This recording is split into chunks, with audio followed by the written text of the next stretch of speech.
It's time to go! Hello, everyone, and welcome to Claude and the Bansters. Hope you've had a great weekend. It's a great week. Football's back, the Premiership's back, and we've got a great lineup for you tonight to talk about it. Starting with Tony Rolfe, Chelsea representative. How you doing, Tony? Hope you're good, mate. Very well, thank you. Thank you very much indeed for inviting me on. Much appreciated, and nice to meet the two people at Liverpool, Craig and Sophie, and of course you three boys up top once again. Great to have you back on again, Tony. We've also got Sophie, the hairdryer treatment, our Man United representative. How you doing, Sophie? Hope you're well. I'm doing very well, thank you. I hope you're good, and thanks for having me on again. It's good to be back. Oh, thank you for coming back on again. And obviously we've got Craig, one of our great mates and friends, along with Connor over at Anfield Agenda. He's a Liverpool representative. How you doing, Craig? Hope you're well, mate. Yeah, I'm great. Thanks. Really looking forward to the league being back this week. Thanks for having me on again. No, that's great. Great to have you, all three of you on. It's a great lineup tonight. Everyone should be happy with the lineup we've got. Also, to my left, we've got Diesel. How you doing, Diesel? And my fellow Bansta. Yeah, all good. Thank you, Tel. Hope everyone's okay in the chat room. Hello. It's been ages since I've seen you all. It's been a while. What's that? 3 or 4 days. Big thanks to Tony, to Sophie, to Craig. I'm always happy, Tel, when these guys come on. So I'm blessed at the moment, mate. Exactly. All good. Exactly. And also we've got the legend with us always. It's Claude. How you doing, mate? No, I don't know about legend, more like legend. But anyway, so yeah. Hey! Hello everyone and everyone in the chat. And someone's asking Sophie, what year is that Manchester United shirt? 1988. There we go. 1988. Just want to big up a few people in the chat. We've got a load of people in the chat. We've got Alex. Alex, all our thoughts and prayers go out to your Mrs. Mate. We know she's not well, so anytime you want to jump in for a chat, mate, just jump in. But we're thinking of you, mate. We've got Billy. We've got Guna Staffelaz. One Arsene Wenger. Omar, how you doing, mate? Really appreciate you being in. Derwin Jones, how you doing? Big yourself up, mate. Yaz. We've got the Merseyside Rambler, one of yours, Craig, hopefully, coming over. Dave Sweeney, Easy, Scotty, and Jake. How you doing, Jake? Hope you're well, mate. Really good to have you. We've got loads. Thank you very much, everyone. Stan the man. How you doing, Stan? Hope you're well. See you Wednesday, mate, for the watch-along. And you forgot Ryan. Ryan's there as well. Ryan's in the house. Oh, Ryan. AD Gamer, Grant, yeah, everyone's here. Right, let's get straight to it. Oh, just before we do, sorry, I just want to remind everyone that we are live on Hot Mic 2. Go download the app from Apple Play Store or Google Play Store. Enter our code CBS301. That will sign you up to our platform free on there. And also, once you've signed up to our channel, you can go and give Craig Anfield Agenda a follow. They're on there, same as Lee Gunner. And Terry the Football Terrorist and a few of the others. Great app. And I do believe, Craig, they've got some good things coming on the app. Yeah, I had a call with the owner, well, the chairman, I should say, the other day, and the founder, and yeah, there's some really exciting stuff coming down the line. They're always looking to improve the app, mate, as you know, and there's more and more of YouTubers going across. Goldbridge is on there now as well with That's Football, and yeah, it's class. We're closing in on 2,000 followers, so please do give us a follow on there after you follow Claude and the guys, obviously.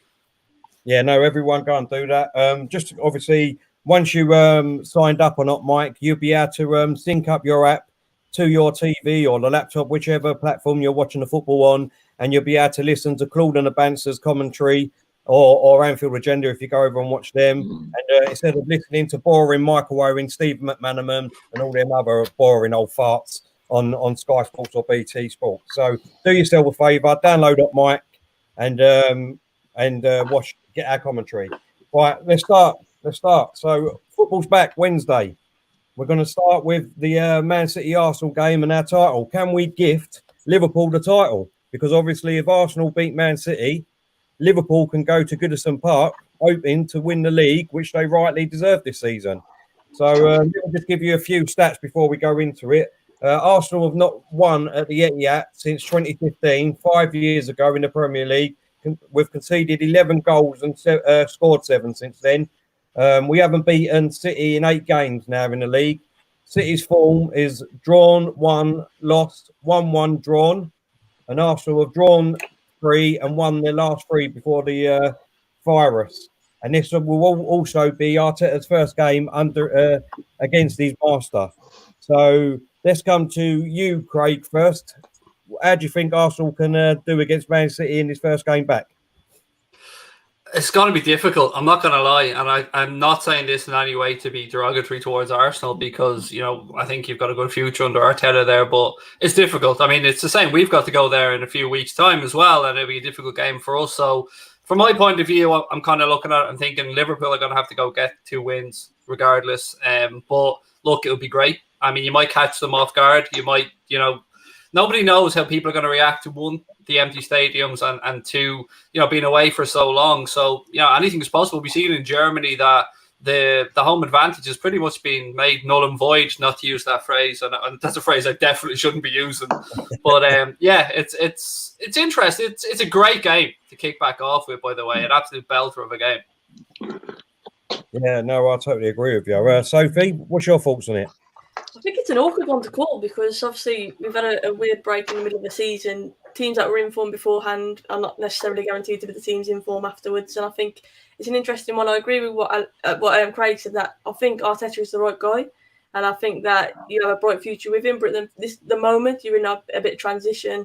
Obviously, there's players at the moment undecided whether they're going to be staying at Arsenal. I just think that City have got too much quality going forwards, to be honest with you. And I can't see any other result other than a win for City. But like I say, I think it's hard to call because nobody knows what kind of form players are going to be coming back in. No players are fully match fit. And I think it's going to be a really interesting one. And I do think we'll see a few strange results. But I just can't see City losing this one. Well, I hope you're on, Sophie. I really do. Tony, what's your thoughts on it?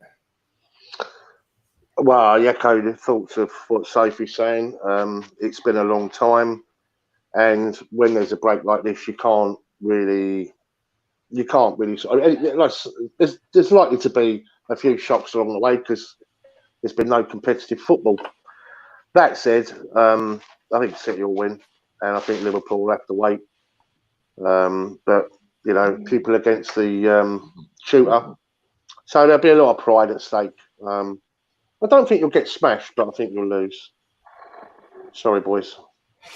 Well, it's all doom and gloom at the bottom, unfortunately. Diesel, what about yourself, mate? Yeah, no, I've said it before. I think we're going to get trounced, mate, if I'm honest. I keep on saying that I don't want to come across as negative or anything like that. I just look at it and I think they've got Sane back, Kevin De Bruyne, Mahrez, Aguero. You keep one of them quiet, you've got to worry about the other 4 or 5. And, you know, we're talking about top-class players here. I get what everyone's saying about it's more or less a new season. There's going to be no fans there. To be honest, tell Claude, you know as well as I do, the Emirates is not exactly, it's not far off a library, is it? And the Etihad, well, they got the nickname Etihad. They got that for a reason. So really, let's be honest, lack of a crowd, is it really going to affect both teams when they used to playing like that anyway, week in, week out? So that's just my view. But yeah, I don't think we'll get proper smashed, but I reckon we'll lose it 3-1. Okay. And yourself, Claude? Well, I'm a bit different. I've got hope for us. And the reason I've got hope is not because of the quality of our team. It's because I think the intensity of the Man City's game will not be the same. I think they know the title's over, and they probably might just switch off as well. I think their intensity won't be as much as if they were chasing a few points behind Liverpool. So I've got that. That's where my hope comes in. So I actually think we might nick a result there, but then go and lose to Brighton, knowing us. So yeah. So I actually think we might actually get some sort of draw, maybe a draw. We might even nick it. You don't know because, as you said, even that home advantage, we are not having the fans in. That does make a lot of difference.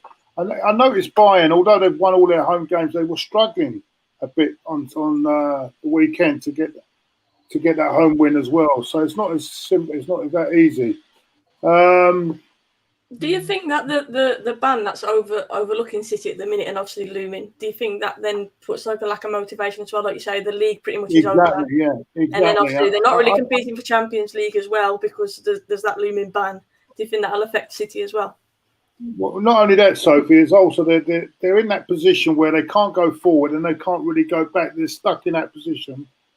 And they're really what they're doing in as far as the league is concerned, as far as the league is concerned, they're just playing out the season.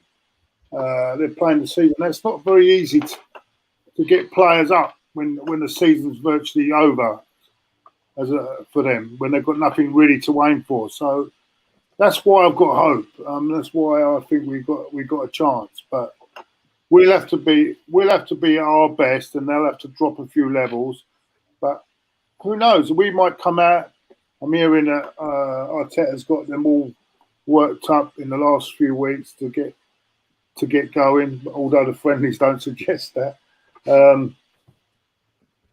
I'm very confident that I think it's good. I don't think it's I don't think it's going to be a thrashing. That's for sure. I just think it'll be a very tight game. I wouldn't be surprised if Arsenal get a result, some sort of result. I think personally, I do think we're going to get something out of this game. I don't know why. I just think that it's like the start of the season for every team now. You know, they've been off for quite a long time now, and it's just like the start of the season. And you know what the start of the season's like. You always get a couple of dodgy results. Not saying that our result would be dodgy if we go against City, but you know, there's going to be a couple of surprises. I think Arteta, if there's a game out there that Arteta needs to win and he wants to prove a point, it's got to be against City and against his old master, basically. You know, the one that he's been under for 3 years. So personally, for me, I think that he's going to get these players up, gear them up, and I truly believe that we will only lose by a player's mistake. If they stick to the tactics and the game that Arteta sends them out to play, we will win, I think. But you can't legislate for players' mistakes, unfortunately. And we've got too many players like that in our team at the moment. So, you know, if that happens, then, you know, I'll hold my hands up and say City were a better team. We can't do nothing about it. As long as we go out there and we put a performance in and we show fight, we show determination, and we show that Arteta means business, then, because let's be honest, like every team now, every team should be able to be putting out their best 11. So everyone should be back. So he should be able to put out his best 11 that he thinks that he's got at this team at the moment. I know they're not his players at the moment, and we've got to give him another season at least to get some players in and make his own team. But if he can put his own 11 players out there, if he can put his best 11 players out there this Wednesday, I think we've got a chance of beating City. I don't know why. I do. I just think we do. Anyone want to pick up on that? I just think that City are just quality going forwards, but you're looking at players like Aguero, De Bruyne, and this ban overloom. Like I can't see them staying, to be honest, at City, because they're going to want to win the Champions League before. Obviously, they're not getting any younger, so before that they retire, they're going to want to win that. And if there is that 2-year ban that sticks for City, I just think players like that are really going to be motivated, and I think that does give Arsenal a bit of hope. And the fact that obviously we've had this long break as well. But I just can't see City not being good enough going forwards, and obviously Arsenal defensively aren't the best as well. But you've definitely got a chance of probably the best time to be playing City after a break like this, because it is so unpredictable, and Arteta's had time to work with the players and obviously work on a plan. Also,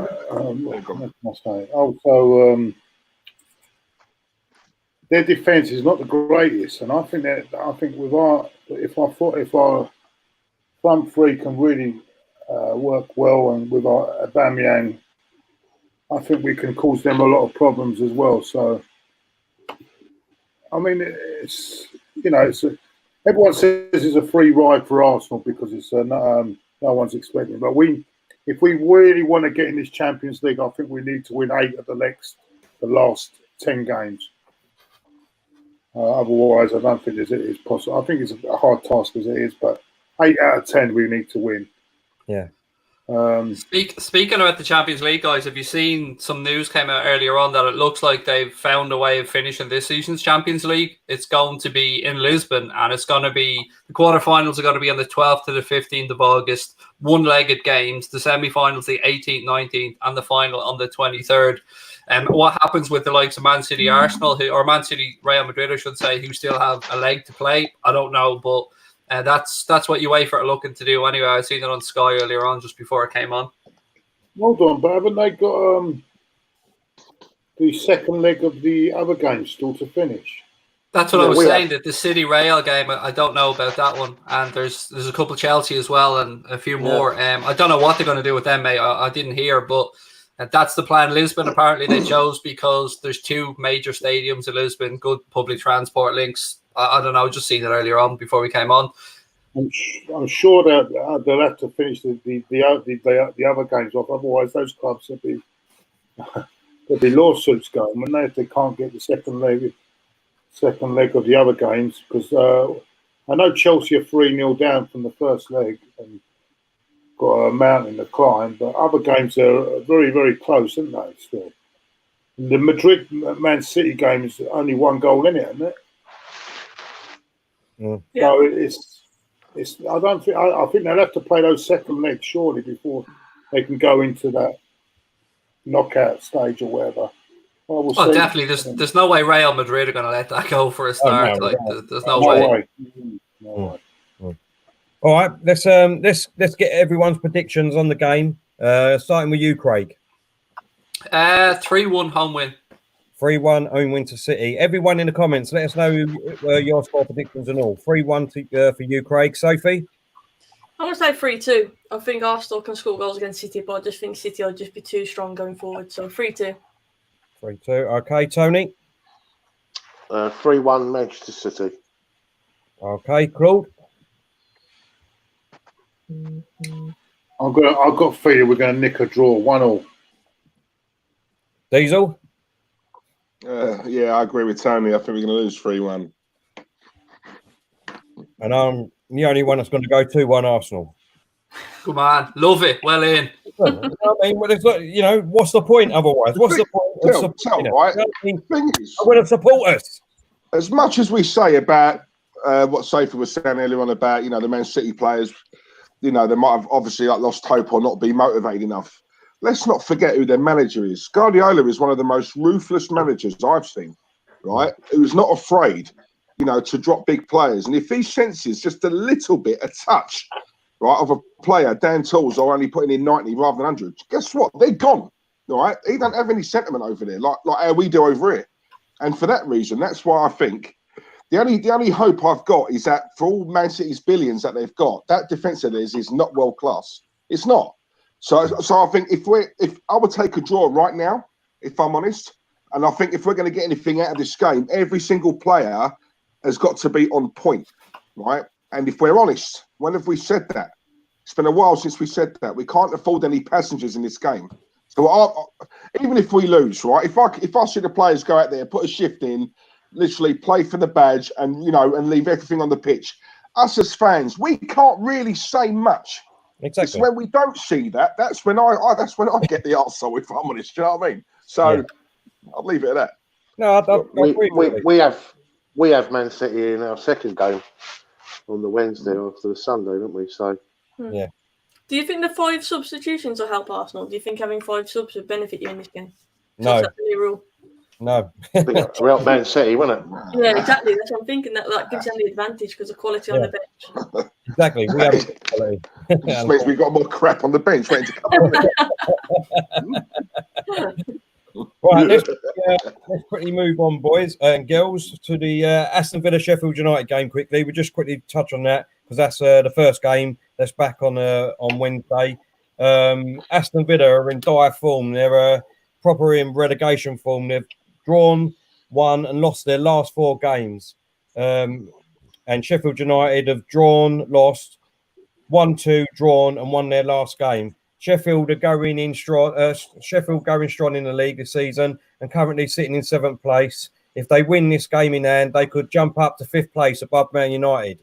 Villa are definitely in relegation form, losing their last 4 games, but if they did win, they could jump out of the relegation zone.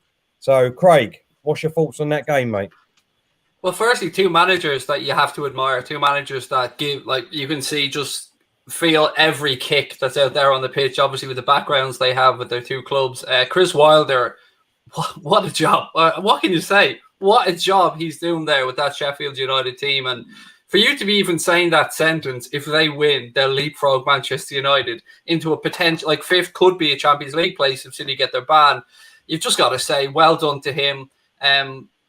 It would be a shame for Villa to go back down. I know that I think I read somewhere that they have the fifth richest owners in the Premier League. And again, don't quote me on that. I could be wrong, but it's a really intriguing game. It genuinely is, because you don't know if Sheffield United are going to carry over that momentum that they had beforehand. You don't know. Maybe if Villa have used this as a chance to regroup. It's an intriguing one, mate. I'm glad I'm not either of their fans, because I wouldn't know what to make of this one. But again, two managers I've got the utmost of respect for, two proper footballing men. Sophie? Again, it's just so hard to call. Sheffield United have had a class season. Wilder's doing a great job there. Obviously, you can see the players. He's got them in a system. Everyone fighting for the badge. It's such a tough team to play against. But I just think when you're playing against a team in that relegation zone, a team like Villa at the minute, who are literally got to fight for their lives now. Villa have had a long, hard look at themselves in this break as well. I think it makes it really interesting. I think I'm expecting a draw on this one. I'm expecting a scrappy game, two teams proper going for it. And yeah, I think it's going to be a low-scoring draw. Okay, Tony? Yeah, I think it's got draw written all over it. You can't, again, it's hard, isn't it, to make any assessments because of this break. But you have to say Sheffield United have been absolutely incredible this season, what they've done. And the results they've got, absolutely incredible. And, if you're going to stick with the form guide or look what was happening prior, you'd have to fancy Sheffield United. But, there's going to be a little bit of rust to kick off and everything else. As I say, long time out. So I just think it's got a draw. It's funny, we play Villa after that as well. So these two games of the opposition, that's who we play. So hopefully Sheffield United will soften them up a bit before we play them at Villa Park, But no, I think it's a draw myself. Yeah, Doug's just said as well, John McGinn's back for Villa. I think that is a big boost because he's one of their main players. And I do think he improves Villa massively, so that'll be interesting. Are you looking at this, Sophie? Sophie, you looking at this and just waiting to see for Grealish? Have you got an eye on Grealish in this game? Be honest now. I think Grealish is a quality player, and obviously if Villa go down, I think we've got a real shot at getting him. But the thing that strikes me, Jack Grealish, he's the guy who's in Aston Villa. He's their go-to man.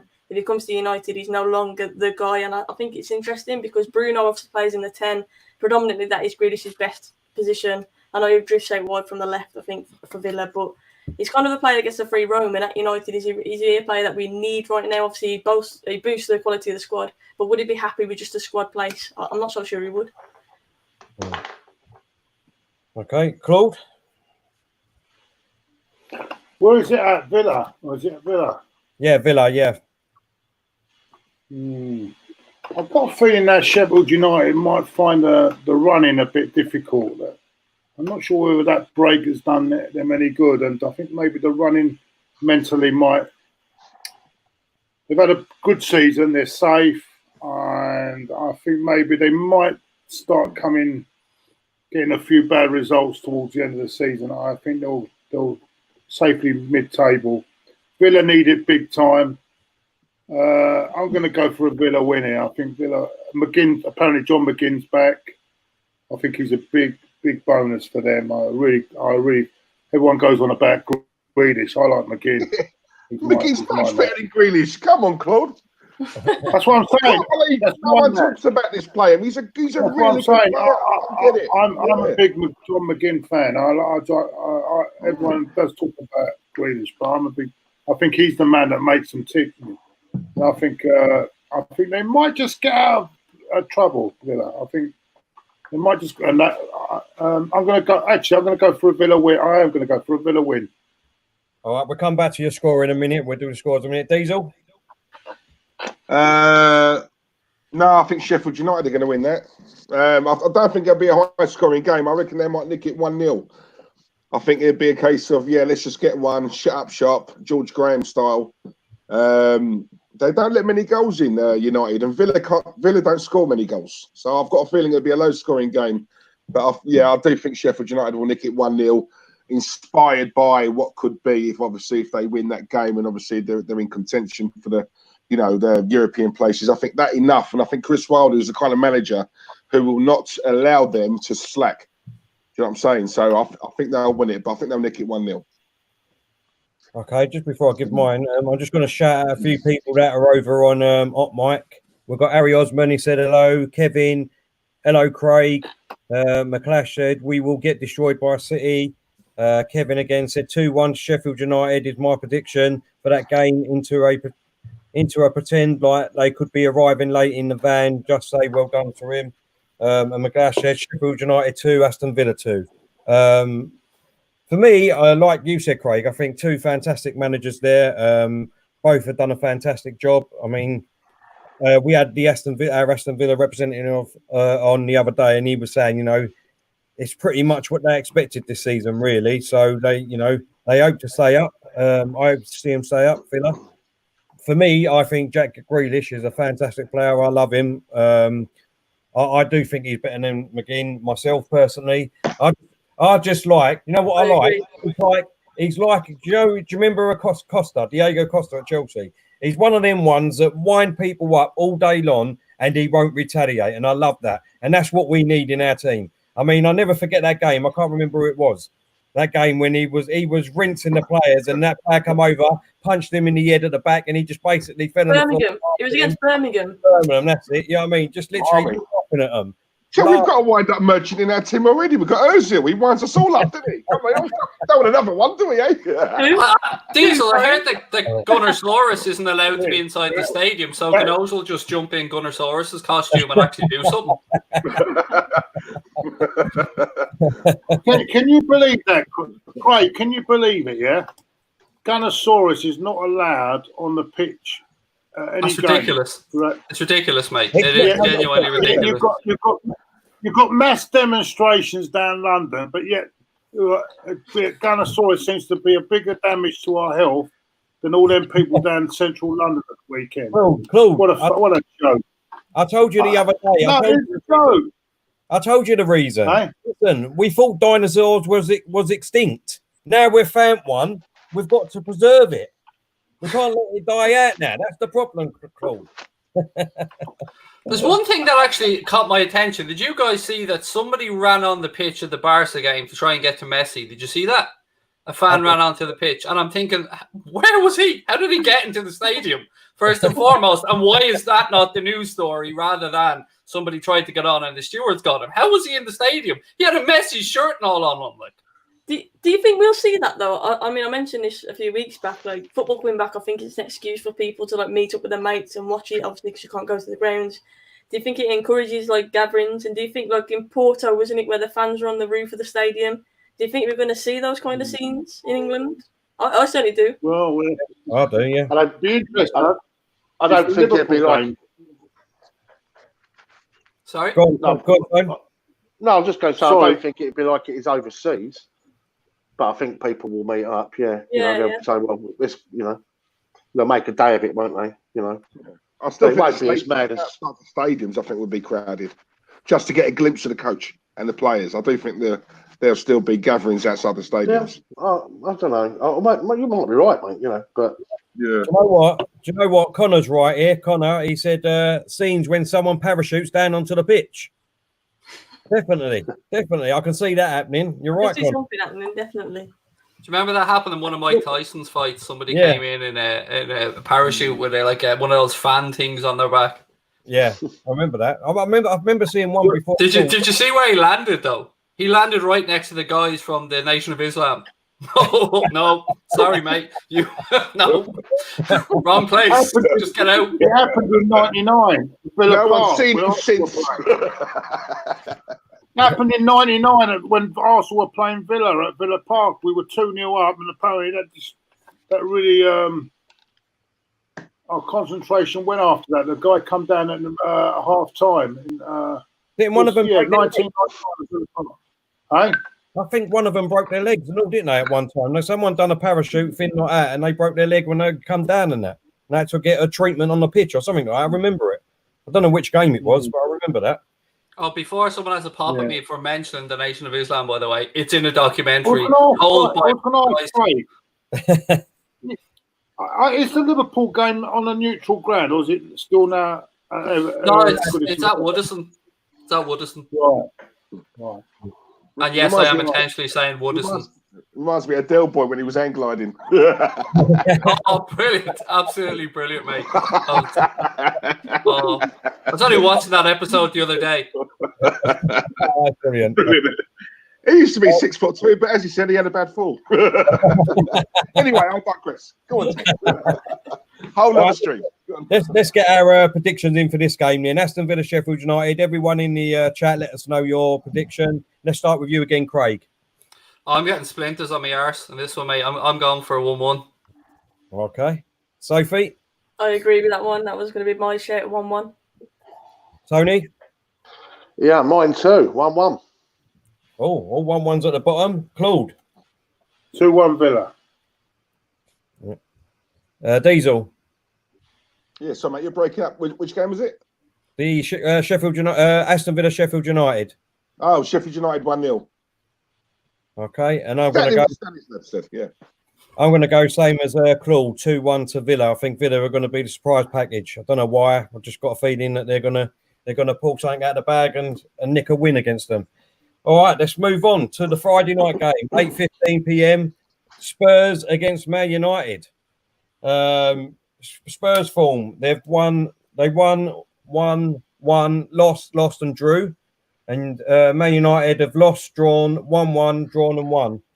Last 9 games against each other, it's been quite even, with United winning 5 games, Spurs winning 4. Mourinho's last game as United manager resulted in it being his highest ever home defeat in all competitions as a manager, losing 3-0 to Tottenham. And since then, he hasn't beat United, being the Spurs manager. If Man United win by 2 clear goals, they can go above Chelsea in 4th place, depending on results and that, obviously. And if Spurs win, they can go 6th and 1 point behind United. So let's start with you, Sophie.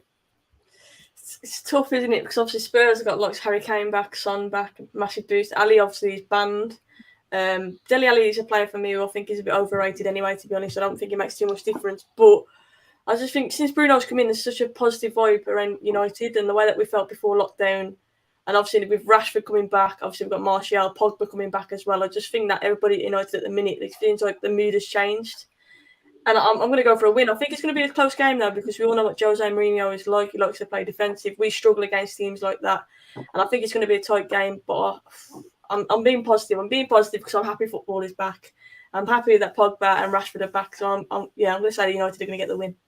But surely, like Arsenal, I mean, you lost in your friendly. So, I mean, all hell's broken loose, isn't it? You know, I mean, you lost. Well, that's it, yeah. We might as well not come back, to be fair. I mean, it's all over. United seasons are over like Arsenal's. And Tottenham lost and all in their friendly. So, you know, Tony, what's your thoughts, mate? Where is it? Where's the game being played? Spurs. It's at Spurs. I'd like a draw, and I think it'd be a draw. Yeah, I do. It's one of those games that it can go either way. The lockdowns really favoured Tottenham in it because they did have a few injury worries, and their form was wavering, wasn't it? With excuses coming out every minute from Jose, and it was, to be fair, wasn't it? It was getting a bit laborious, really, to be, you know. But as I say, it's really difficult because we've had such a gap and everything else. Tottenham back, want to get a win against United, obviously, but I can see those United players wanting to get a win just as much. I just think it all points to a draw, which would be a good result for us, you know. I think draw on that one. Okay, Craig. A difficult one again. Mourinho won't want to lose to his former club. You can be sure of that. And as Tony rightly said, I think that this break has given Spurs a massive boost, allowing Sir Harold of Tottenham to come back and get back fit again. I don't know. I just think United have this hoodoo over Spurs. I just think Spurs don't hold any fear to United, and that's in their DNA, gone right back to the Ferguson days, where his team talk was, "It's Spurs, lads. You know what to do." So I think for me, I don't know why, but I just have this feeling United have a bit of momentum about them. They did lose one of their friendlies, but then they played another one straight after, and they won that one. I think it was 2 friendlies back to back, if my memory's correct, on that day.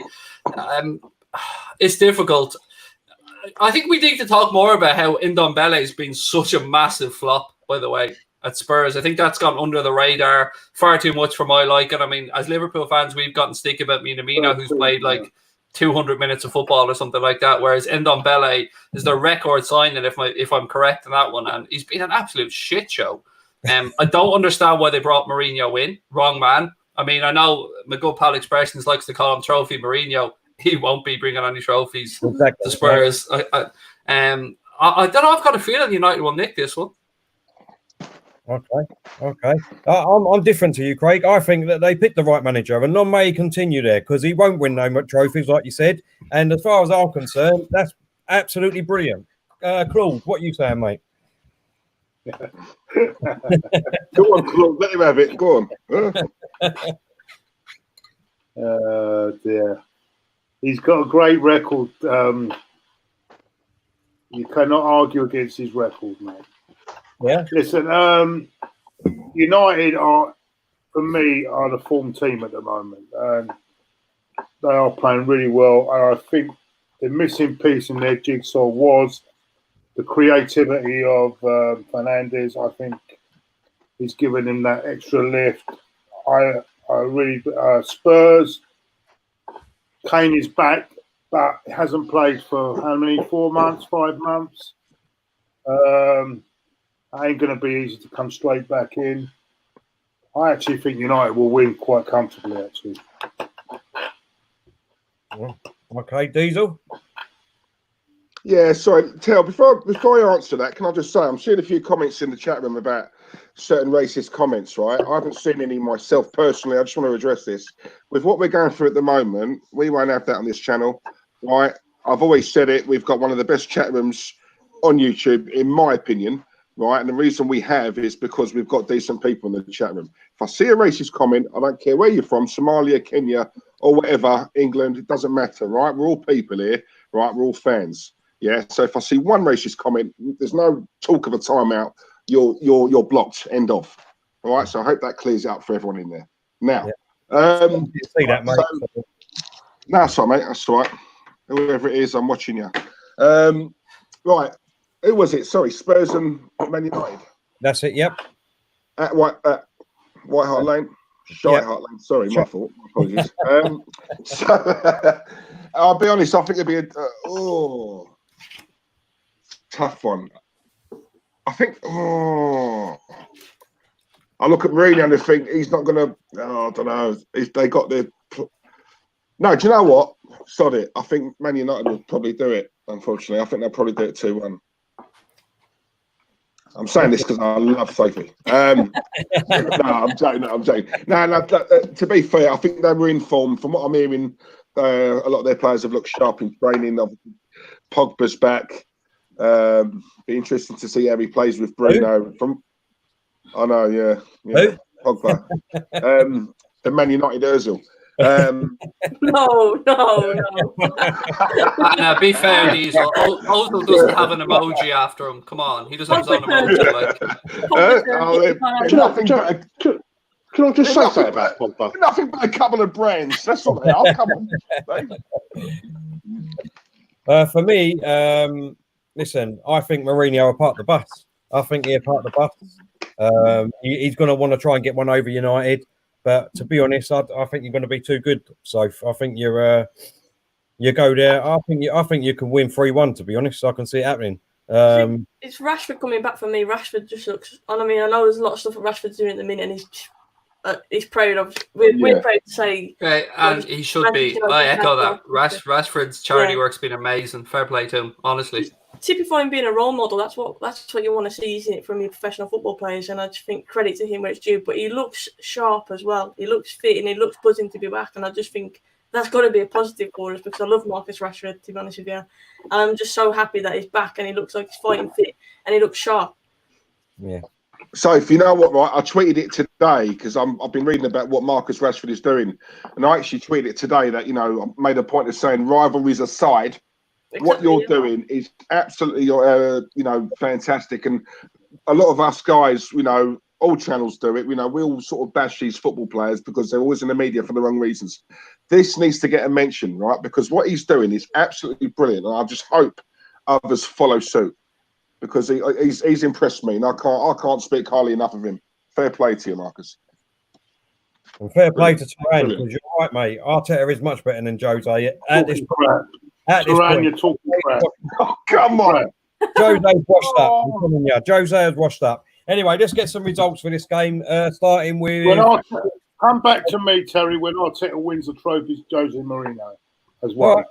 Right, that's We're fine. talking about an absolute novice. That's a massive disservice to Mourinho, right? When you think I said now. I didn't say of all the things. He ain't done nothing yet, Arteta. He's done nothing yet. He's done nothing. Absolutely nothing yet. Okay. We'll come back. Don't worry. Sophie. Apart from putting cones out for Guardiola, Clough. Claudiola. Apart from doing that, he hasn't done nothing. A score prediction from me. I think it's unless you get a job, and he's in a job. He's only had 15 games. So yeah, exactly. Wait, let's him do something first before we start making great like all our fan base. Oh, Arteta, building the statue. He ain't done nothing yet. We can't be building no statues at the minute. We can't be building no statues at the minute. Typical of this our fan base, mate. Hasn't done nothing yet. Let him do something. Let him prove something. This summer will be a big test for him. Listen, some of our fan base wanted an experienced manager. We got that. Last time, we got an experienced manager. He won 3 Europa Leagues. We got an experienced manager, and look what happened to us. The only thing he couldn't communicate. That's his problem. It's all right. You could have a teacher with a lot of brains and very clever, but if you can't communicate with the class, it's no good. No, they wanted the previous season. We went on the 25th game unbeaten run. There wasn't a problem with communication there, was there? Listen, there were some of our fans that wanted to build a statue of him straight away with a USB in his hand. As he walked in, they wanted that statue because he knew every one of our players and how he was going to improve them. Or how did he improve any of them? We went backwards under him, so sod it. I'm starting to think Sophie, Craig, and Tony are starting to feel slightly awkward here. Sorry, guys, we love you. Let's get back to the prediction of the game then for the game. Sophie, what's your prediction? Everyone in the chat, let us know your prediction of the Tottenham Man United game. On my channel the other day, I said 3-1 United win, so I'm going to stick by that. Be positive. 3-1 to United. Excellent. Tony? I said a draw, and I think there'll be goals. So I'll go with 2-2. So I just think it's one of those. He's not going to want to lose the game, is he, Jose? And if he's in that sort of position, he'll shut down as he does. And I just think it's just pointing to a draw. Hopefully. Okay. Craig? I'm going to go for a 2-1 United win. I think United will go 2-0 up and then Spurs will get their guaranteed penalty because Harry Kane or Dele Alli will find a way of cheating their way to a penalty. He's not playing, is he? I'm telling you. Yeah, Harry will do it. He'll be grand. Yeah, he's been banned. Claude? 2-0 United. 2-0. Diesel? I said it earlier on, didn't I? No, I think Man United would do it 2-1.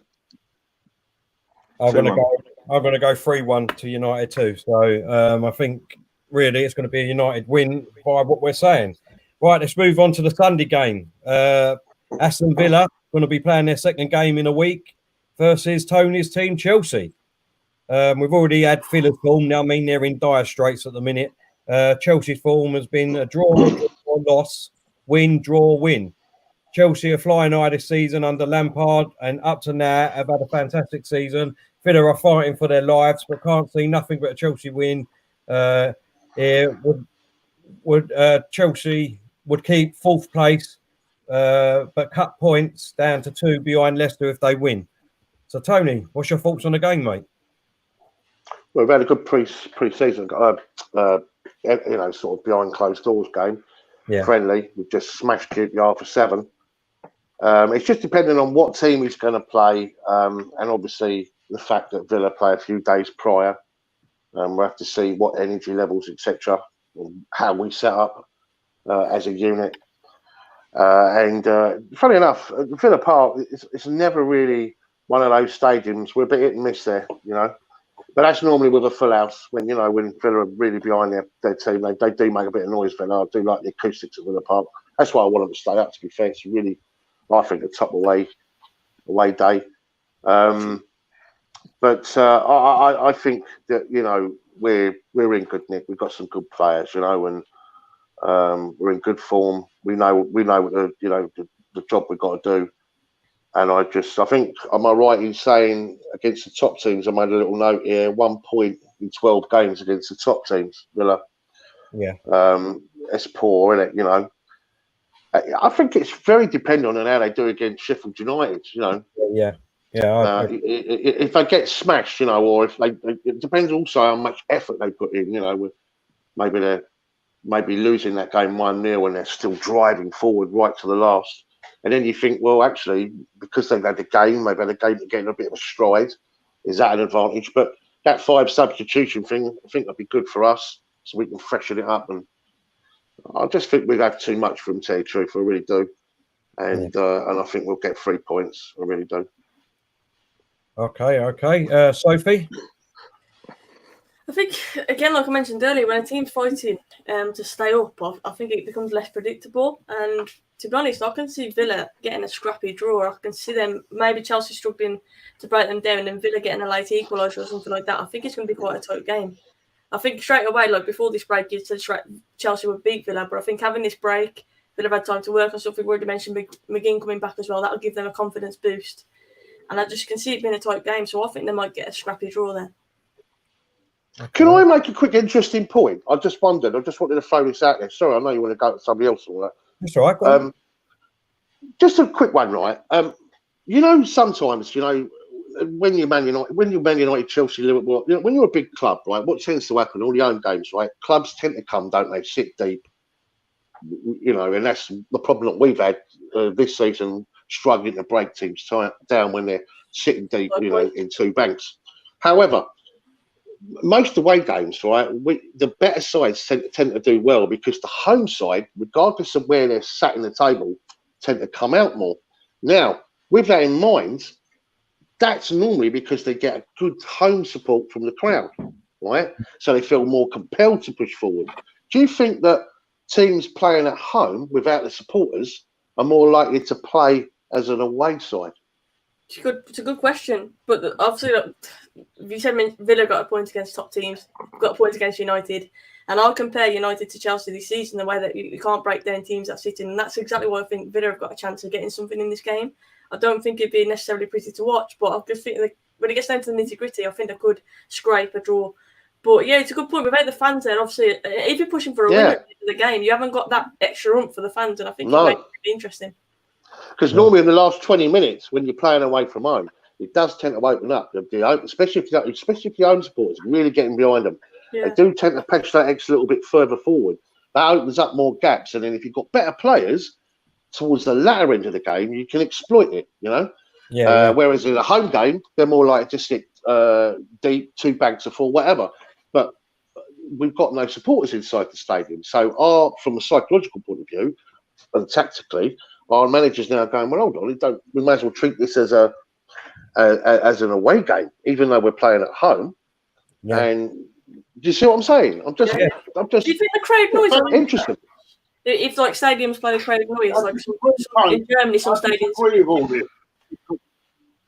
I disagree with this, Tone, because I've noticed when even when teams are playing like the top 5 or top 6, like, and they're at home, even with the crowd behind them, they still play a cagey game. It's not. I think that's gone now with even with the crowd behind them. So I'm not so sure about what you mean by that. Can't just say yes. So I don't think there'll be much Chelsea. Yes, that's Polish, mate. It's not Russian. Right, Craig. I have to say, I've been quite impressed with Chelsea this season. I've always had admiration for Lampard as a person. He's very articulate, very well educated. I think he's I think he got a GCE in Latin or something as well. Like, he's always been somebody who I've looked at and thought, yeah, he'll become a manager. And I like the style of play on the Frank Lampard as well. I think Chelsea's problem this season has been shooting themselves in the foot. I've seen them throw away points. I mean, I know they're having a good season, don't get me wrong, but I've seen them just dominate games and just not be able to get that breakthrough. And I think I can't see anything other than Chelsea going there and dismantling them. And somebody in your chat made a really good point about Tammy Abraham knowing exactly what he's going to be up against as well. And I just caught that comment. I thought it was a brilliant point. And I just can't see Chelsea not getting a win here. I really can't. I've been very impressed with the youngsters that somewhat he's been forced to bring through. And look, that's a good thing. You might have looked at it as a bad thing at first, but the players that he's brought through have been absolutely fantastic. And that Gilmore kid, by the way, when we played against you guys, my goodness, what a player. I looked at him and I just went, who's this little child on the pitch? It was amazing. Absolutely amazing. He scored twice against QPR in that 7-1 victory as well. And you know what? A big headache he's got. Loftus-Cheek scored twice as well. Mad, isn't it? Can you see Gilmore featuring more this side of the? Obviously, we've had this break now. Oh yeah, he's class, right? And rumor has it. I really rate him, to be honest. From what I've seen of him, I think he looks like a really good talent. Roy Keane was like buzzing, purring, wasn't he? Roy Keane. He said, "Who's that player?" You know, and he modelled his entire game on Cesc Fabregas. I don't know where that boys at the top, but that was his hero. And he if you watch the way he plays, the way he glides, he's very Fabregas-esque. You know. Good player, guys. Yeah, he looks like an excellent young player, and I just can't see Chelsea not getting the points here. I really can't. I mean, Villa are down that end of the table for a reason, and yes, maybe they'll get somewhat of a boost coming back, but I think the momentum is around Chelsea at the minute. Obviously, they signed that German striker that I've never heard of him before, that Werner fella, to be fair. Don't know much about him. Definitely haven't been hoping we signed him for the past 18 months, but look, there's momentum around there. There's other signings that Chelsea could be getting over the line. I think that'll carry them through. I think we spoke about United seeming to have that bit of momentum about them as well, and I think the same is true of Chelsea. I just can't see Chelsea not winning this game. No, exactly. I totally agree with you. Claude? I feel Chelsea will win. I think Chelsea will beat Villa. I think the only problem I think for Chelsea in the last few games is got a lot of young players. Well, will it catch up with them? But I just get the feeling this game, I think they'll beat. They've got a good record at Villa Park, haven't they? If I'm not right, Tone, they've got quite a good record at Villa Park.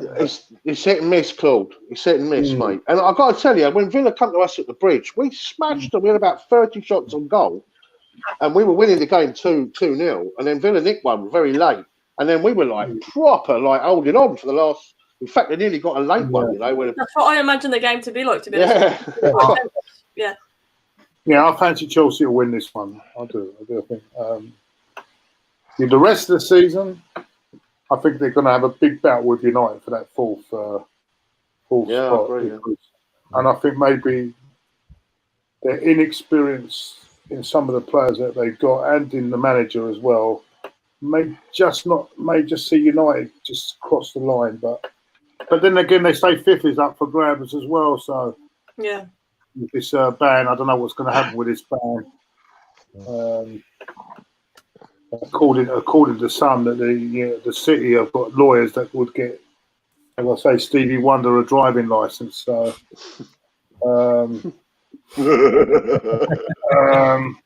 it's quite good that one. It remains to be seen. Yeah, I was thinking the same, Tony. I'm robbing that one definitely. That's a good one, isn't it? Diesel. Oh dear. I'm just going to make a note of that in my file effects clause. Is that you, Donald Trump? Are you meant to... was on the lookout for decent material, Craig, you know what I mean? Yeah, listen, I agree with the boys. I can't see anything but a Chelsea win. But I will say this. It's going to be very interesting from now to the end of the season, right? Because I think we're all going to see just how... I know we've sort of seen it in the German Bundesliga, but more so over here, we're going to see just how important a role fans play, right? Because I don't think there's going to be... normally, you get a big team versus, a team at the bottom, and normally it's the big team who just sort of like dominate the play. I don't think we're going to see anything like that. I think all these games from now to the end of the season are going to be very, very evenly matched. And what I mean by that is basically if you get a little team going away to an Old Trafford, for example, or a Chelsea, an Arsenal, a Liverpool, just walking out onto the pitch and, seeing that home support, it can be daunting, for those players down the bottom. They're not going to see any of that now, and I think in a way the pressures may be taken off them a little bit because it's going to allow them to play. And I just think it's going to be very tight. Having said that, I do think Chelsea will win it. I think Chelsea coming back, they're going to be buzzing by the potential signing of Werner. Obviously, they know Ziyech's coming, and we all know as well when you buy a player, whether he's here or not, or if he's arriving in the next couple of months, it does give that dressing room a huge lift. I think that will probably see him quite well, actually, especially through this game. So I think Chelsea will probably do it 2-0. I can't see Villa scoring. Chelsea 2-0. I think personally that Chelsea are going to have too much time, to be honest. I think you're going to have too much for on the day. I think Villa are going to put everything into that game on Wednesday to obviously kickstart their season. Because if they don't and they come off a big loss, then I'm afraid it's curtains for them already. Do you know what I mean? It's going to be hard for them to get out of it anyway, don't get me wrong. But if they come off a big loss on Wednesday going up against Hughes, I just think you'd have too much for them. And they'll run out of gas 2 games in a week when we just come back. So for me, I think Chelsea would have too much for them. Just before we get our predictions, I just want to shout out a few more of the hot mic comments. Kevin said Liverpool will beat Everton. My score at the Pie in the Sky Stadium, Goodison Park, will be 3-0. Magash said I go 0-0. Kevin said United to win 2-1. Magash said I never wanted Emery or Arteta. I want a manager in Simone. Magash, I go Chelsea win 3-0. And Kevin said Chelsea to win 3 or 4-0. Just to let everyone know that obviously we're on Up Mic and all. So go and download it from Apple Store or Google Play Store. Put in our code CBS301 and that will sign you up to our page on Up Mic. And once you've done that, also go and give people like Craig Anfield Agenda a follow. And you've got Lee Gunner, Terry Fewers, and a few others on Up Mic. Once you've downloaded Up Mic, you can then sync up your app to your TV or laptop, wherever you're watching the football on, and you'll be able to listen to, obviously, Claude and the Bansta's commentary, or if you're watching the Liverpool game, Anfield Agenda, Craig's commentary, instead of boring old Steve McManaman, Michael Owen, and all them boring old farts. So do yourself a favour, go and download it. And it's a great app. Good things coming on there too. So let's get to the game. Let's get to a big game. Liverpool Man United players. I don't know. Let's get to the big game then. Obviously, 7 p.m. If we do Craig's team a favour, Liverpool, they could go to Goodison Park and win the league there if they beat Everton. So I think we've got he's back now, Claude. Yeah, so it's going to be a great game. The form, Liverpool have won, lost and won, and Everton have drawn. On that final point about Chelsea, before you go, I think next season will be a big season for them. Yeah, and I think this season, as I said, 4th or 5th is their position. But next season they've got some quality coming in. But at the same time, they're going to have to. Lampard is going to have a different sort of pressure on him that he will have to cope with. It'll be interesting to see how he copes with it. Sorry, I meant to make that point. Sorry. Carry on. Have we done the score predictions for? Oh, the sorry, Chelsea no, we game? didn't. Let's quickly do that. Let's score predictions, starting with you, Tone. Everyone in the comments, let us know the scores for the Aston Villa Chelsea game. Okay, I think we'll win 3-1 only because we tend to concede. So we've got. I did think 0-2, but I think we'll win 3-1. Okay, Sophie. I'm going to stick with a draw. I'm going to say 1-1. I think it's going to be quite tight. Okay, Craig. I think it's going to be really one-sided. I'm going to go for 3-0 Chelsea win. Claude. 3-1 Chelsea. Diesel. I keep looking at Sophie every time someone mentions skulls. I know that's her favourite all-time player. I must have. Sorry. That's one thing I remember from the last stream. Now, yeah, that'd be tight, be difficult. I think Chelsea would do it 2-0. Listen, like I said, I think if Villa come off a bad result on Wednesday night, I think Chelsea are going to give them a battering, to be honest. So I'm going to go 4-0 Chelsea, unfortunately, for Villa. So we'll go from there. But right, let's move on to the big game then, 7 p.m. Sunday night.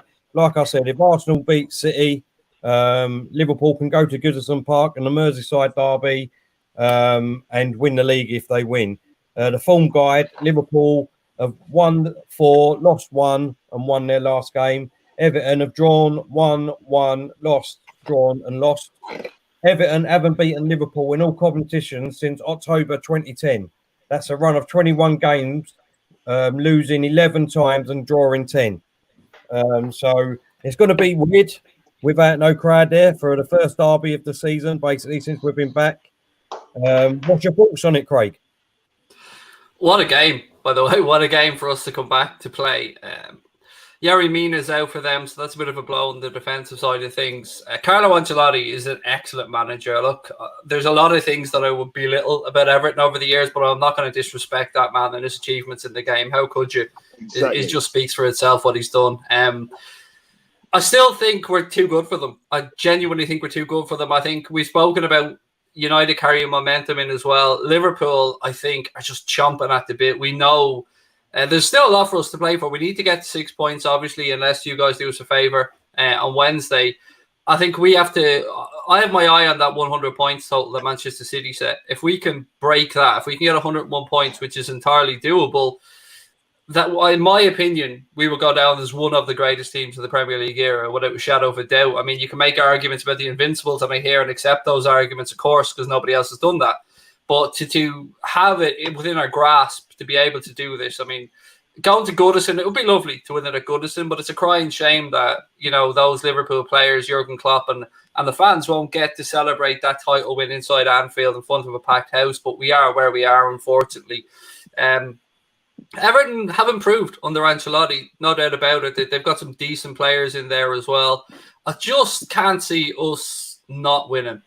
It's like I said earlier on about United having it over Spurs, just having it over them mentally. I think we're the same when it comes to Everton. I think the best an Everton fan could realistically hope for here is a draw.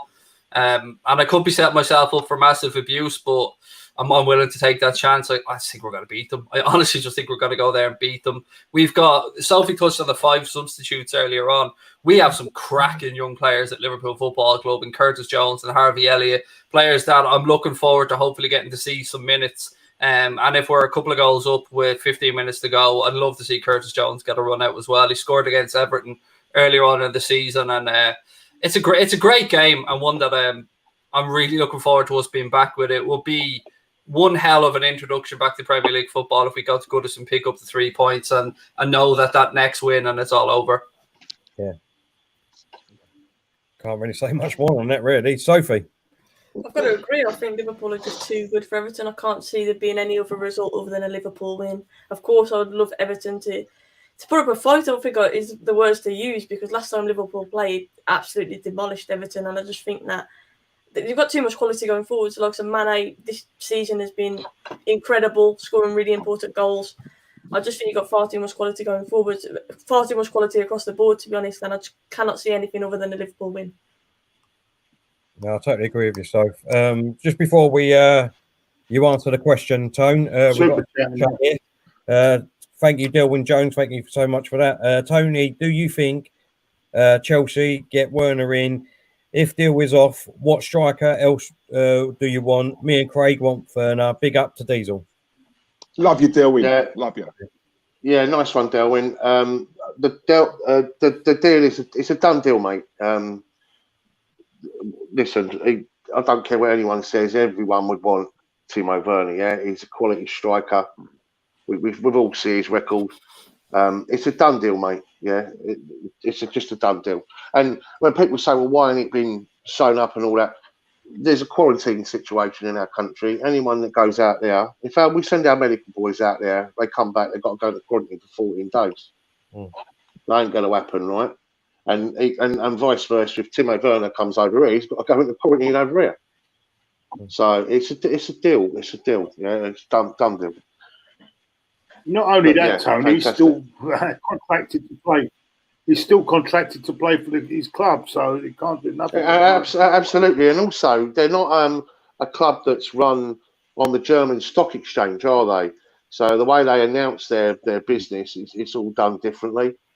The bottom line is we've activated the contract, we've agreed personal terms. There's nobody else coming in for him. He wants to come to us now. It's the deal's done. It's the only thing I guess would be perhaps the United come in on the last minute and go bish bash bosh, but I don't. It's done, So it's guaranteed game time, isn't he? And it's it's coming to. One thing I always think London's got over Manchester is the fact that it is the international city of cities, and I think they have got that niche over Manchester, regardless of how big a club Manchester United is. I do think London always has that little kicker, and he's coming into a side that's just suited for his style of play. Everything about it's perfect. So don't worry, job done. Right, going back to the Everton Liverpool game. Liverpool, yeah, great. Well, these two sides were the last two sides that we played before the lockdown. We had a Merseyside 1 and 2, and I've got to tell you, just before the lockdown, Liverpool are having not a terrible time, but just slightly off the peg a little bit, weren't they? A little bit off the radar. So they're having a little, not a wobble, but a mini, where the standards were dropping slightly. And I thought we dealt with Liverpool very comfortably in the FA Cup. That said, I thought Everton were woeful at our place. And funny enough, boys, at the top, I thought Carlo Ancelotti would have been perfect for you lot. You know that? He's a statesman, fits your club perfectly. I think that would have been perfect for you. I really do, and he's a superb man. I've met him. Honestly, I've met him so many times. He was fantastic, to my kids and everything. Just a great guy. He's elite. It's just an incredible bloke. I met him, funny enough, in the lift. He was, you enjoy the game. Just a great guy. I'll tell you what. I didn't even get off my level of the lift. I actually stayed on, made out. I'm coming to you. He was like the suite, wherever it was, the top one. So, where are you going? I said, oh yeah, sorry. Thanks. You enjoy the game. Patted my boy's head on it. So it's really nice, really, really nice. He's a top man. But Liverpool got too much for Everton. What an incredible way to win the title. Wouldn't that be just marvellous, wouldn't it? Having this written in the stars to win it there. It's such a shame, isn't it? Because whenever you think about Liverpool and Everton, that's what you want to see, big swaying crowds, don't you? And you want to see that atmosphere and everything about it. It's such a shame, Liverpool are going to win it. But I think Manchester City are going to win their game, so you're going to have to wait a little longer. But I think Liverpool will win the game. As I say, I thought Everton we smashed Everton to bits. They were awful at our place. Whereas Liverpool are just different class to Everton. Completely different class. Okay, Claude. Yeah, I missed half of that because my internet is absolute crap. But I don't know who the guy Tony was meeting in the lift, but I missed that bit. The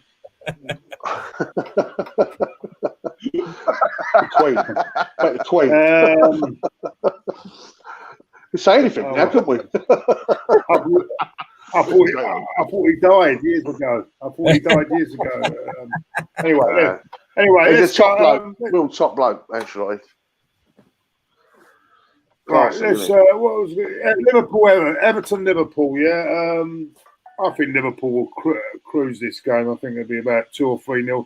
Klopp won't let them relax. He'll, in fact, even when they win the league, knowing Klopp, he'll go out to win every game. That's the coach he is. He's incredible. I wish he was at Arsenal. I wish we could have got him a few years ago instead of messing about, keeping Wenger on.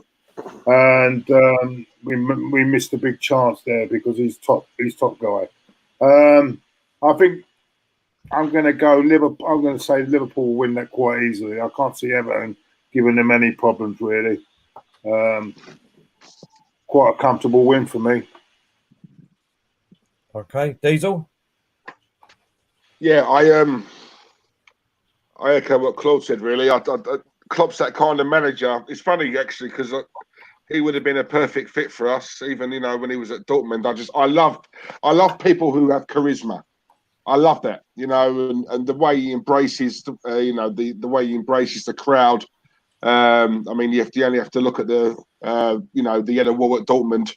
He's come from that sort of like tradition, and for me, he's brought that to Liverpool. And also, he's one of them managers. He's not one to. He comes across as the nice guy, but I can imagine behind closed doors, he don't take no nonsense, right? So, I can't imagine Liverpool easing up. Let's be honest.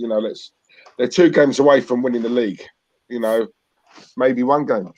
And I think as long as the players can taste it, they're going to want to win it as soon as they possibly can. That momentum alone will, I think, get them through this. And if I'm honest, I think they're such a good team. I can see them picking up where they left off. So yeah, I reckon. I do think 3-1 Liverpool. I'd say. For me, I just think, like Tony said, I want to pick up on a point. With the fans, it's going to be so disappointing to have a derby and no fans. Do you know what I mean? And I'm not, I can't wait for the Arsenal-Tottenham game, obviously, but without no fans there, I mean, it's just going to be, it's not going to be the same. Do you know what I mean? It's just going to be dead. It's going to be. I know you would be happy with winning, obviously. Don't get me wrong, but I don't know what it's going to be like without the fans. To be honest, obviously, I would be looking forward to the match. I do think Liverpool will win it quite easily. I know that you think he's a nice guy, Tony Ancelotti, but I'm so glad he didn't come to us. Look, for me personally, he's in that sort of category with Mourinho.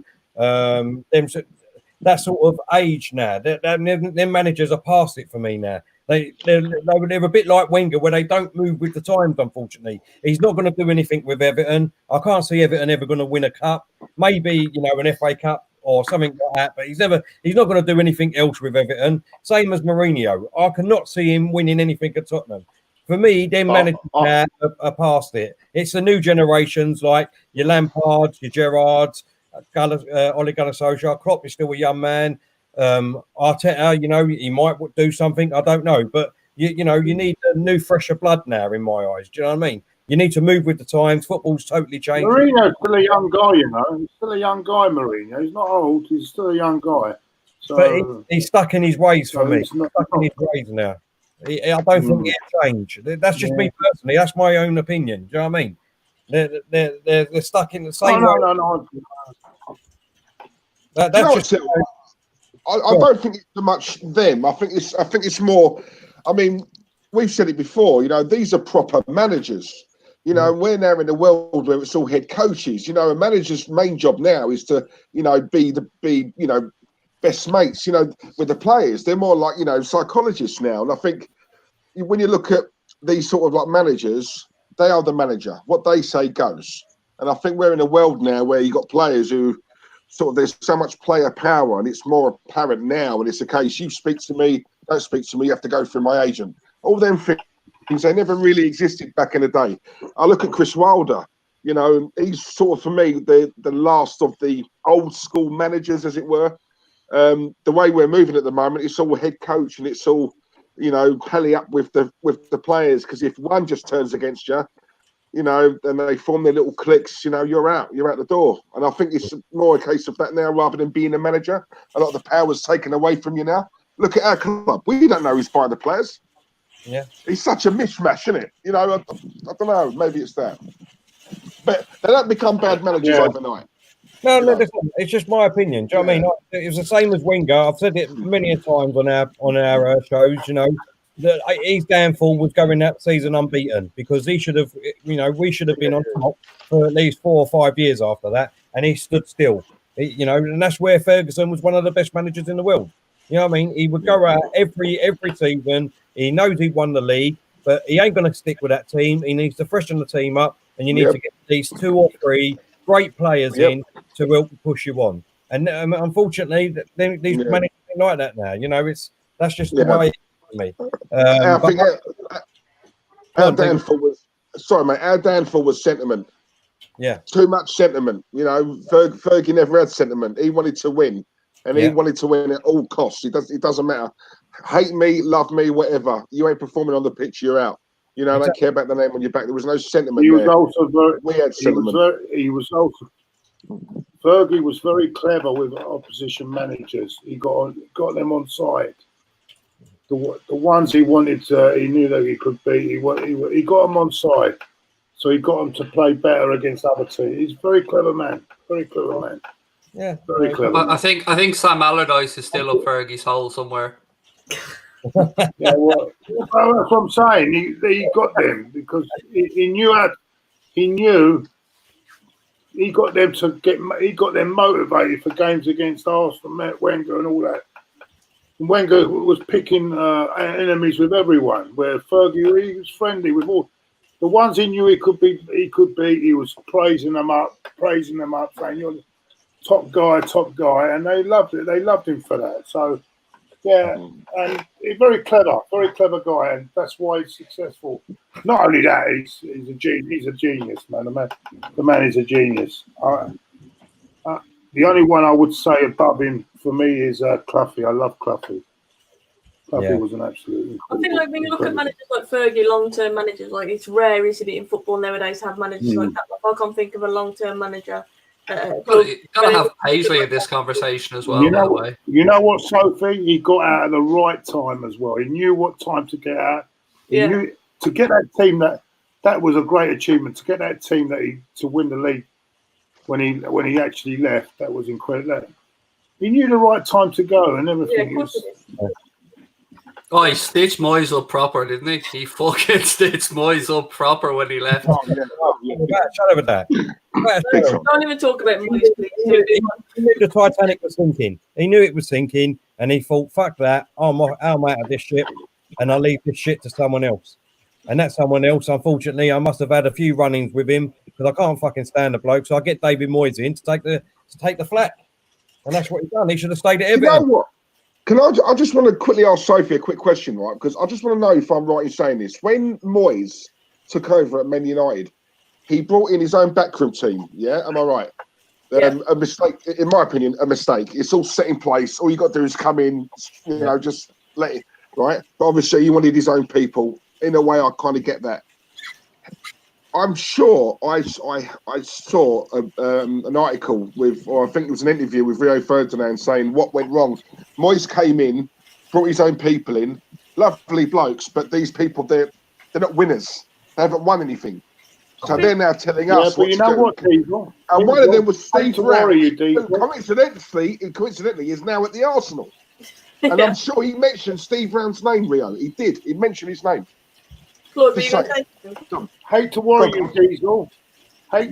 Diesel. But we've got one of them on our staff now. There you go. Under our exactly. Steve Brown. I think with Moyes, though, whoever was coming in after Fergie, it was almost the impossible job, wasn't it? You have a manager with that much success and someone's got to follow in those footsteps. I think it was almost the impossible job. But yeah, it was a nightmare decision, that definitely. You touched on something, Diesel, earlier on that I kind of want to bring back around to the conversation. You touched on the old manager against the head coach. And I think when Ferguson left United, the big mistake that they made was they didn't bring in a director of football who if people don't really understand the role of a director of football, basically it's to keep the football and philosophy going throughout the football club, to link the youth and the senior team. And if a manager has to be changed, the philosophy at the club remains the same. And I think United are finally starting to see that they made that mistake at the time when Ferguson left, because there was no replacing them. As Sophie said, how could you? Is it possible? But I just think these days a director of football is something that was a European model, and we're seeing more and more of it now. And there are still some remnants of managers who have more control over the football club. But I think for if I'm an owner of a football club, for the peace of mind and the future of the club, you want just that head coach and a director of football to keep that philosophy of football going throughout the club. Yeah. Derwin Jones is coming with super chat. Thanks, mate. He said, "I agree with you, Terry. You should have got Klopp in 2015. We should have done, mate. Exactly right." So let's get. We all thought it was boiling in the background, but Sophie's saying there's a thunderstorm in the man. Hammer it there, yeah. Bloody hell, I thought the kettle boiling. But where's that rabbit? The Everton Liverpool game. Starting with you, Craig. Predictions for Everton Liverpool. I'm going to go for a 2-0 win for us. And I just want to actually say one thing I'm interested in Jurgen Klopp that you spoke about earlier on. Obviously, over the moon to have him at the football club. Couldn't ask for a better manager. But I'm genuinely intrigued to see him build his second team now that he's contracted to 2024. So I'm looking forward to see that next transition from the players who are maybe 27, 28, 29 now moving on and seeing what Kloppo can do for that second team. Because I'll never forget the phrase when he signed for us, he said, "I want to leave this club in a better place than before I came." And I've never been in any doubt that Kloppo was going to do that at any club, no matter where he is. It doesn't have to be Liverpool. But I got it for a 2-0 win, but it's difficult because I want to say 5, 6 or 7, but I'm being realistic. Sophie. See, normally I'd say Liverpool are going to absolutely batter them, but I think with this break in between as well, I think Derby's anyway form goes out the window. I think it'll be a tighter game than we think, but I still think Liverpool are going to win. So I think I'm going to say 2-0 to Liverpool as well. That I'll do the same. But I don't think it's going to be a complete battering. Okay, Tony. Goodison Park, Merseyside crowd, Everton, no supporters there. It's the advantage that they would have had, which would have spurred them on in a game of these proportions. Liverpool are going to win it 2-0. Yeah. Claude? 3-1 Liverpool. Diesel? Yeah, that's what I said earlier on. 3-1 Liverpool. So, sorry, Tel. Can I just, Alex? I'm not going to put that message up, mate. I just want to say we feel for you, mate. We're here for you, and I hope she gets better, mate. Anything you need, we're here for you. I'm just going to leave it as that. Yeah, I'm not going to put that comment up. But yeah, real one, Alex. Hope you're well. And give her our regards, yeah. But yeah, sorry. Yeah, Liverpool 3-1, mate. I think Mane will probably get 2, and Salah will get 1, and Firmino will do all the assists. So that's what I think. Typical game, really, isn't it? Eh? Good. Craigie loves it. I can't say anything but Liverpool win. I truly hope for all you Liverpool fans out there and yourself, Craig, that we do beat and go and smash City, so then you can win it and get it over and done with at Goodison Park. What a better place to do it than your local rivals. I know we absolutely love it when we won the league. How many points have Liverpool got? What's that? 80, how many points have Liverpool got? 82. I haven't looked at the table in so long. I'm fairly certain it's 82, but I haven't looked at the table in a very long time. 82. You think City are 57? I think, if my memory's right. Yeah, that's right. Yeah. 6 wins so you need 6 wins to get the 100. Yeah. Yeah. Yeah, 6 from 9 would actually no, hang on, we can 27. We could get 114 maximum, I think. Can I ask something, Craig? Liverpool, if you say you secure the title in 2 games' time, will you get presented that straight away, buddy, or will that be your last home game of the season? I believe it was supposed to be the game against Chelsea. Now, there was talk of a celebration in Everton's car park. I did read something about that during the week, but my understanding was that it was the last home game of the season, which would have been against Chelsea. And the other question I was going to ask is, it's funny because if you remember when we last won the league, you done the Guard of Honour for us. Remember? No doubt we'll have to do the same for you, will we not, at Anfield? Or does every club do that? I mean, let's say you secure it in 2 games' time. With the next, you know what I mean? The next team you play, will they do the Guard of Honour? Will you get given the league the title before that, or? To be fair to Pep Guardiola, I want to give him credit here because he has said that they will give Liverpool a Guard of Honour at the Etihad if we have the title wrapped up by then. So, again, just goes to show he's a proper footballing man, Guardiola. I'll give him that. I never understand how anybody can call him a ball fraud. Come on, be realistic about it. He is that Barcelona team. They call me a fraud. Do you think though, if the ban they call me a fraud? Do you think we've obviously the ban that we've already mentioned, will Pep stay, or can you see him moving on from City? He has never broken a contract that I'm aware of during his managerial career, and I think he will stay there. I don't. I think he'd be gone. I don't think he'll stay infinitely. I don't think he'll get another 5 years out of him there. I think one more year. I think he's left on his contract. Yeah. I don't think he'll stay after his 1 year's up. And my only problem with Pep Guardiola, not a problem, but let me quickly read this out. Chadwick, super chat. He said, Ferguson single-handedly got millions of new Manchester United bandwagon fans. Man is a genius. Every city in the UK that had a crap team suddenly, like magic, become Man United fans. Fergie's greatest achievement.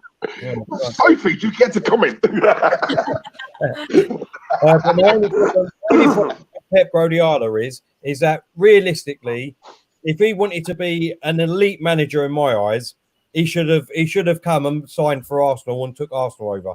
But my only reason for that is that because every other team that he's been at, he's had money. He's had money at every team. He can pick any player that he wants, and he can pick the team that he's. Let's be honest, all of us here could do that. We all could do that. We all could pick the players that we want, and we could manage. That doesn't necessarily make good teams, though. Tel, he's got players. He's improved them massively. No. Listen. I'm not saying that, but what I mean is, listen. Yeah. For me, if he wanted to be an elite manager, he needs to go to a team where we can actually build a team and build players up from nothing. If you know what I mean. Yeah, because otherwise, checkbook, don't they? A lot of people say he's gone to City, bank checkbook. He's gone when he was at Munich, and he's gone to ready-made teams. But I think there's no doubting, like Craig said, like he's a top manager. He's a fantastic manager. He's an absolutely. Who's going to come in there when he leaves? That's the really interesting question. Like, who's? I can't off the top of my head. Will they go for someone like Julian Nagelsmann, who's a good up-and-coming coach in Germany? I've genuinely be intrigued to see who they'd look at. Arteta. That was the case, he would have stayed. But you know what? I see your point, Tel, because it works the other way. I mean, we've said it as well, haven't we? When you've got managers like your Sean Dyches and your Eddie Howes, those sort of managers who are, in our opinion, in my opinion, like they're doing the business on the limited funds that they've got. I would like to. Obviously, it's a shame that they won't ever get the big jobs. I'd like to see them at a club with money because they're doing really well without it. Give them a chance, see what they can do. But that will never happen, will it? But yeah. Exactly. Listen, guys, we've been going for an hour and a half now. We're going to sum this up because it's been a great show. We've got through it. I think we all can agree that Liverpool's going to win the league easy. Hopefully, you get the 100 points. Sorry, Sophie, I didn't see you nod there. Could you just nod again? Just I want to take every moment of this in. United fans sitting there having to agree with this. I think he was just lagging a little bit. I wasn't nodding. Well, at least you can become part of this group, Craig, officially, because you're the only team at the moment on this page that hasn't won the Premiership at this present moment. I remember, mate. I remember being a kid and going to play a football match. Must have been maybe 12 or 13 or something, and there was a load of United fans on my team, and I remember singing to them 27 years and you'd never won the league, being an absolute smug git about it. And little did I know that I'd be sitting here at 38 years of age, 30 years on, nothing happening. So yeah, look, it is what it is, but it's been a long time coming. it's the most Liverpool way of winning the damn league, isn't it? You know, the way it's worked out. But I just want to say I've never understood this exclamation mark or this asterisk nonsense that people have spoken about, because there can be no, like, let's call a spade a spade. We've been fantastic this season. I mean, I gave absolute credit to Manchester City last year for putting together that run of games that they did to go and nick the league by a point. That was tremendous. I mean, we could have gone one or two ways about it. It could have broken our hearts, or we could have done what we've done. And I just think it's very disrespectful to the Klopp and those players who have shown. I mean, look, you get luck along the way. There's no denying that. Everyone that wins the title needs a little bit of luck. But to be where we are right now, I just think that this Liverpool team has gotten the credit it deserves from 99% of people, but there's just, you know, some loud mouths on social media that just want to find any way of undermining what has been an absolutely remarkable achievement from this group of players. And I think people just need to remove that asterisk conversation. Craig, that's what. Do you know what winds me up about this whole thing? Do you think there was no football before the Premier League? I keep hearing this. No one's ever won this. The Premier League. Football existed before the Premier League. I hate all that shit. No, it's a good job, though. It's a good job. It's a good job they were playing in the 1930s, then, Claude. no, but because you won five titles in the 30s. People say, and I keep getting that Arsenal never won back-to-back titles, but that's rubbish because we did in the 30s. We won three on the trot in the 30s. But no one was playing football. If you can go back to the 70s, you can go back to the 30s as well, mate. As far as I'm concerned. I'm saying, you think the way people carry on as if only the Premier League exists. Thing is, Craig, the fact that you're mentioning it, mate, that somewhere along the line that's winding you up, right? And the reason why it's winding you up is because you've waited so long. Let's be honest, right? So fucking long for this moment, yeah. This is the moment, yeah. And let's have it right. You never even happens. But, you know, it was hit and miss when we were going to start football up again. The fact that we are just, mate, you were the best side this year and you deserve it. I hate Liverpool, but you deserved it. 100% deserved it. Right? Oh, you do. Thank you. They do. But don't, you know, but I can tell why it's winding you up. I know it is winding you up. Oh, mate. Because people don't want to recognise, they want to keep that fact that, well, Liverpool have never won the Premier League. Well, no, Liverpool are about to win the Premier League. It's a double-edged sword, isn't it? It does wind us up, no doubt about it. But we also have the fact that we know it's winding everybody else up. So it is kind of a double-edged sword for sure. It's jealousy, Craig. That's all it is, mate. Jealousy. Well, not only that. I mean, if it's only the Premier League, then we could take all the titles off United, couldn't you? You could take all them titles off Man United. You know, it's the same. It's just a different name. It's the same competition. It's just a different name to it. I want to just say one thing. I want to give a shout out to our captain. I just want to take a moment to just talk about Jordan Henderson, because if ever there's a man that perseverance, we spoke about coming in after Sir Alex Ferguson at United, but to become captain after Steven Gerrard at Liverpool and to almost be sold on to Fulham for Clint Dempsey, to have your father go through what he went through with his illness and to fight back the way he has, to constantly just strive to be better. I am immensely proud to have that man as captain of our football club, and I'm really looking forward to seeing him lift that title above his head, because it's a title for everyone that's ever been doubted. It's a title for everyone that hasn't given up. And that is what our football club has always been about to me. So I'm so happy to see Jordan Henderson going to lift that trophy above his head for him, if nothing else. Well said. Not only that, I think he's my player of the season, to be honest. He's my player of the season. We've got a super chat from the Dugout Football channel. Everyone go and give him a follow. Great bloke. Another fantastic show, gents. Thank you, Diesel, Claude, Terry, Sophie, Craig, and Terry. I think he means Tony. Big up to you all.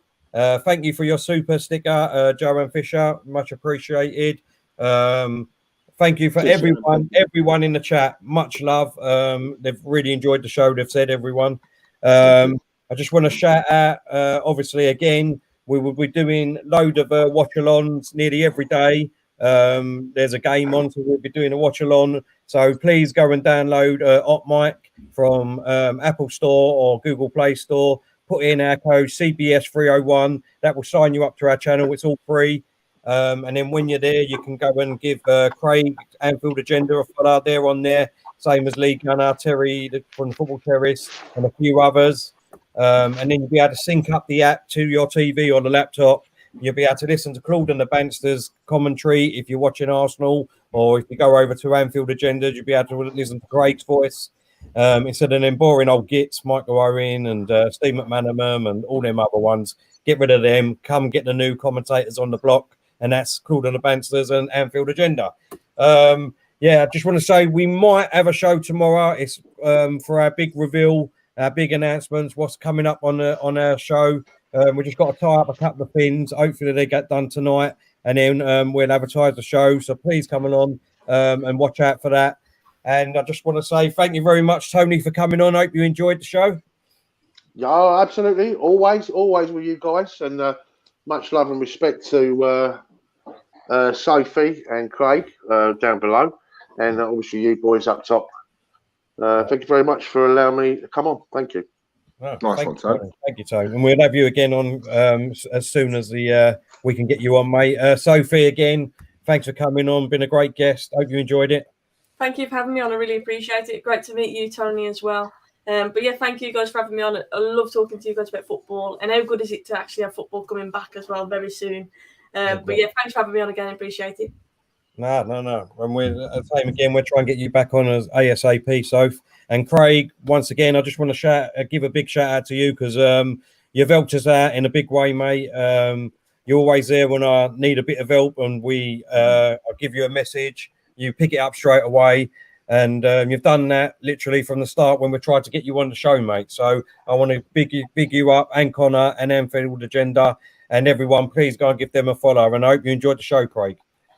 It's always a pleasure to come on and chat with you guys. And look, I'm delighted that I always get to chat with Sophie as well when I come on here, because Sophie's a wonderful person. It was a pleasure to meet Tony. It's look, like Sophie said, it's just great to have football back, isn't it? And it's always a pleasure to get to meet more football channels, more football people, and there doesn't need to be this divide or friction between us all. There's, we can all help each other out, and we can, together we're stronger. So yeah, man, thank you. Always a pleasure for being on, and I really enjoyed myself as always. No, brilliant, Craig. Thank you very much. And obviously we're trying to get you on as soon as possible and all. Diesel, thanks again for coming on and helping us out on the show, mate. No, it's always a pleasure, man. Listen, these guys, I love doing the chats with these guys, the streams. One of the good things about us doing this is we met you three, and it's just brilliant. We class you as friends of ours. Obviously, we're all working in a world where you're going to get trolled and you get your wrong uns and your idiots. There's words I could say more words, but obviously we want to keep this pretty PG. But listen, like I said to you, Craig, about the Liverpool thing, a lot of it's jealousy. It's the same, it's the same when you got a channel that's doing well. You're always going to get you one or two haters who see what you do, jealous of it, and they're going to try and troll you. It's literally it, right? Literally it. So do you know what? Let them carry on, right? Because stronger together we are. Yeah. So that's how I look at it.